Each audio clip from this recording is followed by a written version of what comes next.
ძალიან ბევრ ადამიანს მოუვიდეს საუბრობთ ერთნაირი აზრი. როგორც იყო მაგალითად რადიოს განვითარება, ხო?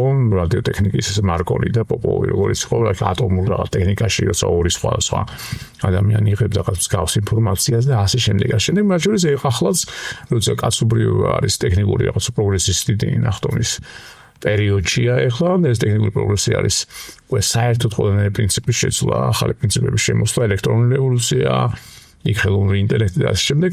ზუსტად ეს გაზის ზღვარი, რომ ახალი რევოლუციის პერიოდში ვართ ჩვენ, როცა ძალიან ადვილია ადამიანმა დაკარგოს ადამიანობა. და ადამიანის ტექნიკურმა პროგრესმა გადაწონოს, გარკვეული დისბალანსი შეიქმნას. და ამ დისბალანსების დროს ხდება ხოლმე ზუსტად დიდი ნახტომებიც, მაგრამ ამავე დროს დიდი დასჯებიც ხდება ხოლმე, იმიტომ რომ როგორც ჩანს რაღაც მომაწესრიგებელი სისტემა არსებობს, რომელიც ამ ყველაფერს კურირებს და ხდება ადამიანის არა ინდივიდუალიზმის, არამედ დაუშვათ რაღაცა რობოტული მიდგომები ადამიანის მიმართ, არათუ მედიკოსი მიუდგება ადამიანს თითოეულს თუნდაც მთელი ყურადღებით და მთელი ისტორიის განმავლობაში როგორც ექიმი მუშაობდა, ხო? ერთ-ერთზე ადამიანთან და ადამიანი გადმოყავდა თავის ხარეს ერთად ეწოდნენ დაავადებას.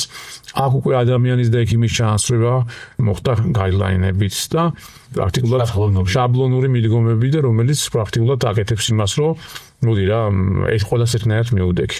ცოდნის მოსვლები ეს კარგია თავისთავად, მაგრამ ეს უნდა ემსახურებოდეს ზუსტად შენი თავის შემეცნებას. და ეს შეიცან თავის შენი არის მნიშვნელოვანი და ეს შეცნობა არ არის მარტო მე საიდან მოვდივარ, ეს რაცოდნიდან მოვდივარ, ვინ ვიყავი, რა ვიყავი, რომელი ჰაპლოჯგუფი ვარ, რაღაც არა, ეს არის თუნდაც მიმდინარე სიტუაციაში ვინა ვარ, ამან რა მინდა.